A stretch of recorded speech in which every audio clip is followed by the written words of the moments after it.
What up, dude bros? I'm Frank. This is a series overview of the Rival series, including an overview on all of the blasters currently available. If something comes out in 2018, I obviously won't have that. Check the upload date before you're like, hey Coop, you forgot this blaster, whatever. As well as an overview of the current accessories available in the Rival series, and ending with my top picks and recommendations within the Rival series. So the Rival series launched a few years ago. Shoot Rival rounds. Why are these different than Nerf darts? Well, they are not cross-compatible. These are balls. Nerf darts are darts. Moving my hand as if something's in my hand. Oh, there's one. Okay, dart, ball. The blasters are designed pretty differently because of the projectile. The magazines that feed darts, of course, are wide. They look more traditional, like what a gun would feed, like a gun magazine, compared to balls, which have some magazines which don't look like traditional mags. And most of the designs are based around competitive play, like how to defeat another player. It's not as much being tactical and all of that awesome stuff, like to look cool and feel cool. They're generally at least advertised towards, competitive players, like you're trying to play tag. It's also red versus blue. All of the blasters have the two paint colors. You can get any blaster in either red or blue. Obviously blue is better. I'm just kidding. I just hate red next to orange. It just looks so gross, like the colors clash. Red by itself, no issues. Red next to orange, ew. But that's what Hasbro's going for. So let's go over each blaster and then I'll do some firing as well. Going in chronological order from their release, the Apollo as well as the Zeus were the first two Rival blasters. This is the Apollo. It's a spring action blaster that takes the Rival magazines like this one. It includes a 7-round magazine, but it's also compatible with the 12-round magazine, which is a little bit longer and does stick out of the handle a bit more, but more capacity. The Apollo, I believe, is the least expensive Rival blaster, so it's kind of the entry point. So if you just want an inexpensive Rival one just to try it out, this is a great one to try. It's spring action, so the priming handle's up here. It does take a little bit of effort to prime that, and because the priming handle is so far away from the grip, when you're priming back on it, it's going to tilt back, so the younger guys might struggle with priming it, or it might be a bit of a burden. But because it's harder to prime, you're priming back a much bigger spring, so it shoots a whole lot harder. The chrono readings of the Apollo, I think, are about 100 FPS, which is more or less the par of the Rival series, about 100 FPS compared to Elite's 70 FPS. That's the Apollo, available in blue and red, but most of mine are blue, because blue's better. Next one, released at the same time as the Apollo, is the Zeus. This one's red because I've modified my blue one, and this one's unmodified. It's icky and red, I know, right? Ew. This one is flywheel and semi-automatic. Now the mag compatibility here is only one way. The Zeus, this is a 12-round magazine, and this is the same 12-round magazine that will work in the Apollo. But the shorter Apollo mag will not work in the Zeus. Now if you shove it in there and hold it, it will feed, but it's not going to stay in there because the magazine lock is in the back here. So only the 12-round mags for the Zeus. This one is semi-automatic. This one requires batteries, but it's not compatible with the Rival rechargeable battery. That's kind of a bummer. I think if Hasbro went back and did it again, they'd make it cross-compatible, but they didn't. The Zeus's performance is pretty solid. The chrono's about 90 FPS, which is a little bit lower than the Rival series average or par, but it's still pretty competitive. One complaint I have about this is the loading of the magazine is just a little unorthodox. It's weird. You just put in just the tip and then swing in the base, and it's just kind of weird. I think semi-auto does have its place, and I do like that it's compatible with these magazines, so you can have a bunch of them preloaded on your body, but that magazine system is my biggest gripe about the Zeus. But performance is pretty solid. Pew pew. Next up, the Atlas. Now the loading system, because I just mentioned it, is a little bit weird because it's moving in this way, as opposed to, like shoving it up for the base. It reminds me of loading AP90 in a way, but it's a little weird. You can get used to it and reload pretty quick. This magazine is identical to the Zeus magazine. It holds 12 rounds, and just like the Zeus, it's not compatible with the 7-round mags, but it'll fit in there. It's just not going to lock into place. And why would you want 7 if you can have 12? And when the 12 magazine doesn't take up any more or less space than the 7. More is better. Huh. The Atlas magazine fed. It's pump action and spring powered, but this is a 2-shot shotgun. So I just fired off 2 balls, and with a magazine capacity of 12 rounds, that means I have 6 shots to fire 12 rounds. So you can only go pew, pew 6 times. And compared to the other Rival blasters, even the Apollo, only having 6 shots is really limiting considering how big this blaster is. It's a functional 2-shot shotgun, and shotgun theory is a very complex discussion of how big you want your spread and at what range. Nothing's really better or worse. If you're engaging at 5 feet, you want a really wide spread to make sure it's effective. But if you're engaging at 100 feet, that super wide immediate spread will then be unusable by the time you get out to 100 feet. And the spread of this one is pretty minimal, so it's pretty effective, for certain things like shooting cups, but not as much for shooting, a bunch of people all at once. But it only shoots 2 shots at once, which as far as shotguns go, isn't like a lot. Like 3 or 4 would be much more intimidating. But that is the Atlas, a 2-shot shotgun. Next up is the Chaos. This one's also flywheel and battery powered, just like the Zeus, but this one's fully automatic, and it has a different magazine system. This magazine is not compatible with any other magazines out there. It's just the Chaos mag. The mag, though, holds 40 rounds, which as far as mags go, is super high capacity. One gripe I have about this blaster is putting back in the magazine is a little weird. It takes aligning a few parts. It's not as easy as most box mags, including, you know, the other rival mags, putting that into the Apollo or an In-Strike magazine into an In-Strike blaster. And I've had a number of Nerf wars with the Chaos, and almost every time I give this to somebody else and they aren't as experienced with Nerf blasters, they make this magazine blow up. When you're shoving it in, if you hit that little notch on the blaster, which, you know, when you're getting shot at trying to take cover, especially when I'm shooting at you and I'm sitting there wrecking you, your hands might shake. And if you hit that notch, the cover flies off and all 40 rounds are spring-loaded and blast out of your magazine. So it kind of hurts all the feels when all your ammo just goes flying away. I like the concept of the blaster, but I don't like the magazine or really the execution of this area. But Rival Precision with full auto, pretty cool. And it's a nice comfortable blaster. This one's battery powered and this one is compatible with the rechargeable battery, which I'll go over in the accessories section. Without that though, it runs on 6D style batteries. Super fun blaster, that is the Chaos. Next up is the Artemis. This one is spring powered and pump action, and it's fed from internal magazines right here. They're clear and they look similar, but these are not the standard Rival magazines. These ones are built into the blaster. It has 3 10-round tubes, so the total capacity is 30 rounds, which is really high capacity given the thing's size. Like, look at the Chaos, that holds 40 rounds, and look how big of a blaster this is. This is more compact, it doesn't have a stock, if that's your thing. You could even carry that as a really functional secondary, because it's so small with 30 rounds. Pro con there with them not being detachable, because, you know, by not being detachable, they didn't have to deal with the mechanics involved, keeping it all slim and really low profile, compared to the Zeus, where a lot of this extra plastic is there just so you can have a detachable magazine. But if it's your primary and not a secondary, and you want to have, you know, like 30 of these things sitting around in a pouch or something, you can't. So you just have to carry around a bunch of loose ammo and shove them into the internal mags when you run out. Really functional for certain types of Nerf, but not all. This one's really fun to use. I mean, it has flame fire as well, so you can shoot really fast rate of fire. It's a small package, and it has pretty standard Rival performance, which is pretty excellent. That's the Artemis. Spring, pump action, 30 round capacity. And the last blaster to overview,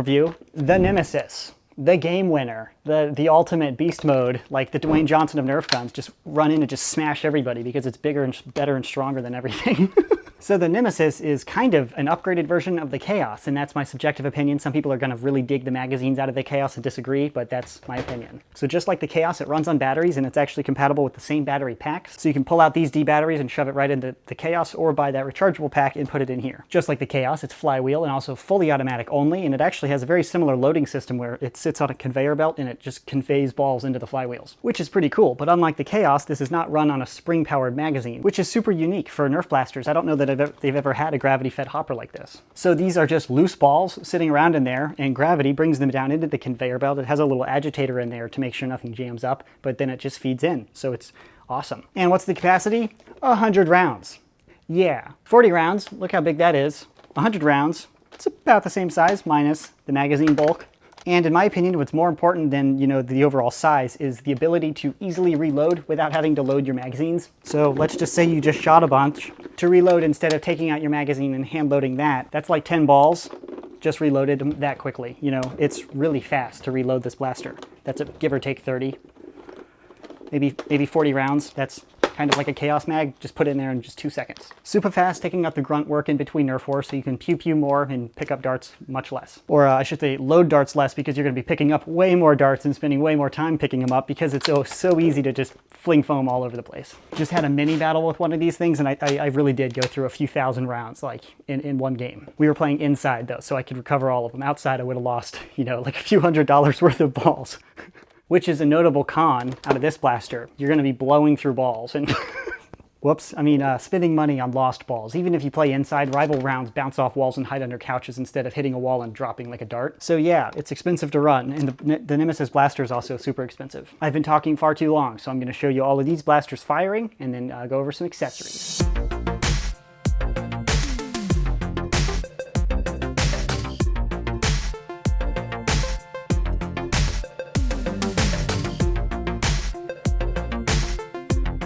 Figure I need to shoot the low ones first, otherwise the top ones will fall when they knock down the lower ones.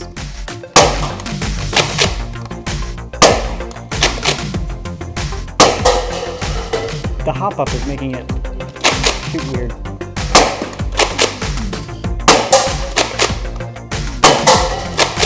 Yeah, that's not helping.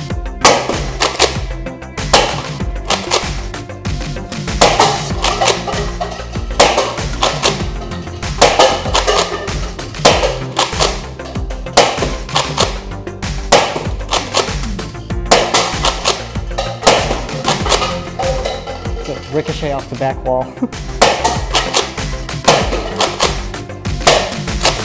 One more mag with the Apollo.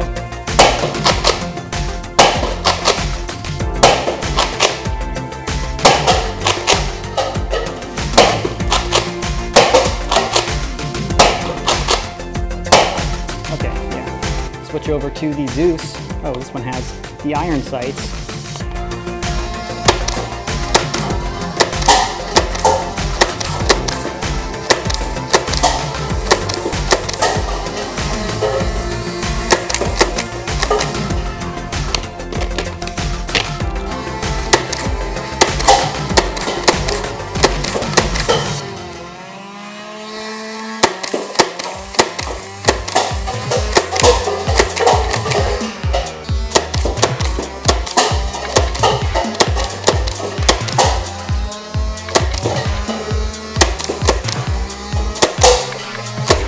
One more mag.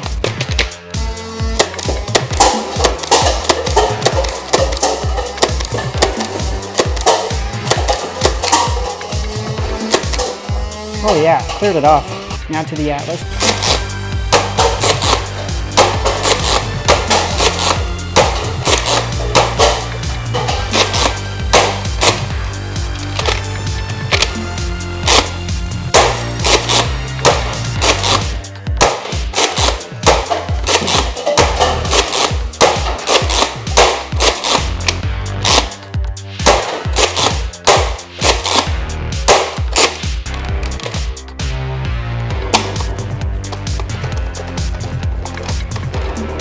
Have a little jam here. Don't know if that was mechanical or user error. Probably my fault. I haven't shot this one with the Apollo in some time.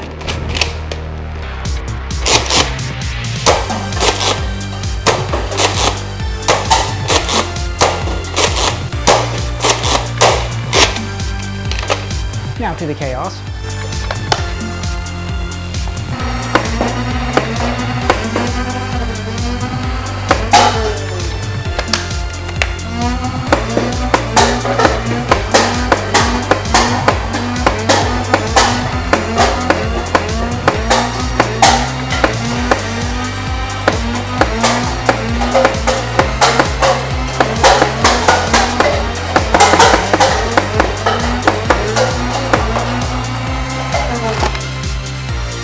That 40 goes quickly, man.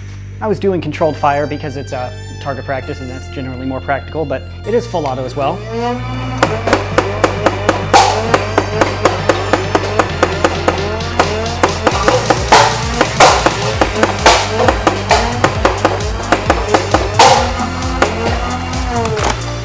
But see, I hit like 4 targets with 40 rounds instead of all those other ones with semi-auto. So, controlled burst or semi for sniper status accuracy. Moving to the Spring Artemis.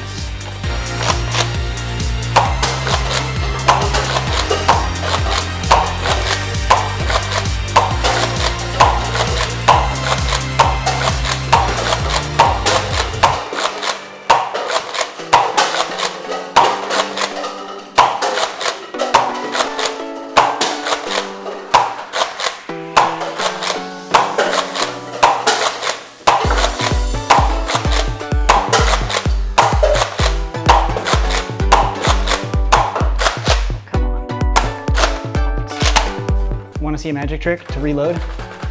And it also changes it to red.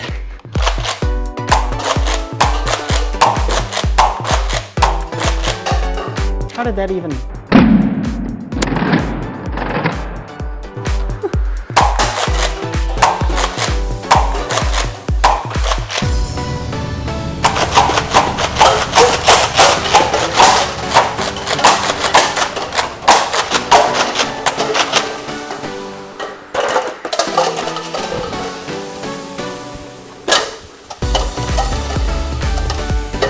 Level completed. We're reset for the Nemesis, 100 rounds full auto. I'll be burst or semi-auto firing just like the Chaos to try to pew all these targets down. Let go.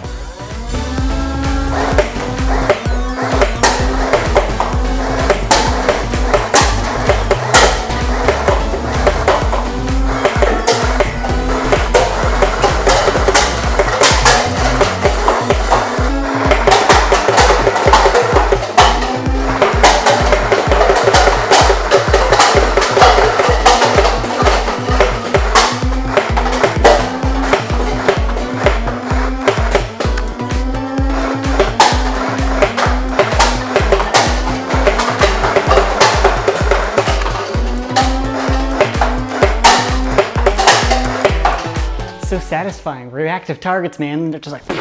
If only I could like make flames pop out of it and scream with a little sound box. Intimidation! Like... Woo! That concludes the firing segment. Back to you, Frank. The other Frank. I want to be clear, this was not a scientific accuracy test by any means. When I use the Apollo or the spring blasters that require a manual prime, it's more challenging to get a more precise follow-up shot. With something like the Zeus or any battery-powered blaster, if you miss a little bit to the left, you can simply move to the right and press the trigger again. Compared to the Apollo, if you fire, you miss a little bit, you have to prime the blaster, and while you're priming it, you're shaking the barrel around. So if you think you're aiming a few inches back to the right to hit the target, you might not have recalibrated correctly. So if you use the spring blasters and get better with the spring blasters, you can still be really accurate because the rival rounds shoot really precisely. Most of the inaccuracy with the spring blasters is me just not knowing how to use spring blasters that well, since I don't give a I use flywheel blasters like a boss. So take the performance as you will. If you want to see more of the firing of these blasters with the more accurate chrono data, because I'm going off of memory right now, I have independent reviews on all of the blasters in the Rival series. So check out my channel for those. Now on to the accessories in the Rival series. First up, face mask, which is not a face mask, because even written right on the mask, this is not a protective device. Oh, I'm sorry. I thought it's a freaking safety mask with safety glasses. I totally get that. The Hasbro attorneys are like, nah, let's just waive all liability because we can. Yeah. So that's a thing. I don't really like face masks because I can't put my cheek on the blaster. I'd rather just wear safety glasses instead. And since it's not a face mask and it's not a protective device, are you wearing it just to look cool? If so, there are much cooler and scarier and more intimidating looking masks that are less money. So, you know, yeah, I wouldn't recommend that one. Another thing they sell separately are the 12-round magazines, which I bought a few. If you use a magazine-powered blaster, I would recommend these. That's kind of a no-brainer. But if you don't use magazines, I don't recommend buying extra magazines, obviously. Next accessory, the rechargeable battery pack. Now, I talked about this and I bring it up in all the reviews because I recommend it a lot because it's compatible with both the Nemesis and the Chaos, and both of those require 6D style batteries, which is a lot of weight. This one is much lighter, and it also yields slightly better performance, both in velocity and rate of fire. So it's kind of all wins. There's really no con other than, of course, the money. And it's rechargeable, so you're not gonna have to keep buying those expensive batteries. So highly recommend the rechargeable pack if you like the Chaos or the Nemesis. It's compatible with both, but not the Zeus because it doesn't work. Lay bummer. Next, the flashlight foregrip. What it is, it's a flashlight, a really crappy flashlight with a grip, a really crappy grip. It looks cool, and this clamp system is pretty cool. And I have a LaRue quick detach mount, which works in a similar way on a firearm, but that's just me. Another accessory they have is the red dot sight, which is pretty fun. Will it help you shoot more accurately? No, but it looks cool. And that's what it's all about. There is adjustment for elevation, so you can make the dot move up and down. I wouldn't use that for range. That's a little impractical. But it's nice if you move it from one blaster to another. Some of them have different trajectories depending on how effective the hop-up unit is. The Nemesis does not have a very good hop-up unit, so it kind of shoots on a droop compared to some of the other ones which keep a flatter trajectory. So you can adjust that. However, there's no right-left adjustment, which is kind of a bummer. That's why I took it off in the firing. Some of these blasters, like my Apollo, is shooting like 15 degrees right out of the barrel. So you'd think it's about to shoot like this, like by looking down the sights, but it's actually shooting over here. But it's consistently that way. So I'm not complaining, it works fine because it's consistent. So without the sight there, you're like, okay, I'm gonna shoot that much right, so you just point it a little bit left. And you can still hit your target pretty consistently. But if the red dot is sitting way over left, it's kind of weird to put the dot, you know, over there. So at that point, it's just easier to take off the dot. There's no easy fix to that, so I'm not really complaining about the red dot not having that adjustability, but it would be nice if they fixed that in the Rival line. So that is the dot. Pretty cool if you're desiring more tactics, but not super functional. So, top picks in the Rival series. Which ones would I recommend? It's not a top 5 or anything, since there are only like a few blasters. A top list with no number attached. First, the Nemesis. Absolutely #1 recommended blaster, not even in the Rival series, in all of Nerf blasters of all time. This blaster is super fun. The performance is fantastic, and most importantly, you don't have to spend a bunch of time reloading magazines. You don't have to carry extra mags. You can just carry, you know, a dump pouch full of ammo, consistently reload, or even those paintball pods in the cool little harness and dump in balls, keep pew-pewing. Super effective blaster. Within the top picks list, if you like the Nemesis or you like the Chaos, which is not on my top picks list, I would definitely recommend the battery. Numero dos. 2. Number I don't speak Spanish, but numero sounds cooler than number, so numero 2. The rechargeable battery pack. Highly recommended. If you're going to blow all the money on the Nemesis, and especially all the money on the spare ammo, which is required, the $30 US for this is, I mean, it's a lot of money, but compared to all of that, not a huge step. Number 3, numero 3 on my top picks list. Now this is kind of a two-parter because it's weird. The Artemis and the Apollo are tied for 3rd position. I like both of them. They're both really effective within the spring class. You're gonna get wrecked by Nemesis, but you know, springers have their place. Yeah, get butthurt. Somebody's just like, yeah, you did it better. You fly with, yeah, whatever. Yeah, okay. 1v1 me on Rust, mate. I'll bring my Nemesis. You bring either one of these, I'll freaking Shrek you, dog. But why this split? It really depends what type of nerfer you are. If you carry tactical gear and you want a bunch of magazines, I would recommend the Apollo. For a long-term game, it's going to be more effective in my opinion. If you're out on a mission and you run out of ammo, you can quickly drop that magazine and load in another one. But if you don't want to carry all those magazines, then you're gonna have to take out your magazine and hand load. Or if you only have like 1 or 2 magazines, your capacity is still under the Artemis. And I've seen some of the loadouts that carry a bunch of these magazines and they're kind of floppy. And even when you're carrying, you know, a full body of these, your capacity is still like under 100 rounds, which is the capacity of the Nemesis on board. Springer peasants. 1v1 me on Rust, mate. But if you don't carry extra gear, you don't want to spend the money on the magazines because these are like $12.99 per, which is expensive. So if you want to buy like 5, that's, you know, more than the Apollo itself, which gives another strength to the Artemis because the onboard capacity is 30 rounds. For such a small package, that's really high capacity. So if you're not the type of nerfer to carry extra accessories or gear on your body, I would recommend the Artemis over the Apollo. And that's only mentioning the magazine. It's also pump action and has slam fire, which has a good advantage over the Apollo. And it's just weird to hold the Apollo. I feel like that should be a stock, and they have an aftermarket one on eBay. The 3D printed guys have some, but it's such a weird blaster. Are you supposed to prime it and shoot it like a handgun? Or that's number 3A and 3B, kind of. And that's my top pick list. An honorable mention is the red dot sight. It's not on my top picks list because it's a tactical add-on. It doesn't really do anything. So I should say it's tactical. It's not really tactical. I personally think it's a little easier just to look down the barrel and estimate. Furthermore, most of these blasters have a hop-up system, so if you shoot the blaster angled or you shoot it like a straight-up G, oh sorry, I have a belt on, I can't do this. I have to hold up my pants and shoot it like a straight-up G, your balls are gonna have a different trajectory than if you shoot it this way, which is so not the case with any dart gun. So if you do hardcore parkour and you're upside down inverted doing the matrix stuff, you have to recalibrate your accuracy algorithms. Because if you're doing hardcore parkour, you're also pulling the trig in your head to make sure you have headshots all day, every day, right? Tactics. So that is my very lengthy overview on the Rival series. Hopefully I've provided everything you need to know whether or not you want to purchase one or not the other, or how to choose your loadout or which magazines to buy and all of that. You've seen them shoot, I covered all of them, and I gave you my top picks. What else could you need to know? If I missed anything, leave a comment in the section below and I'll cover it in the next series overview. And if you have a topic you'd like to see for the next series overview, let me know also in the comment section below. That's this video. Thanks so much for watching, and as always, stay tactical. Just the tip. Yeah, get butthurt. Somebody's just like, yeah, you did it better. You fly with, yeah, whatever. Yeah, okay. 1v1 me on Rust, mate. I'll bring my Nemesis. You bring either one of these, I'll freaking Shrek you, dog.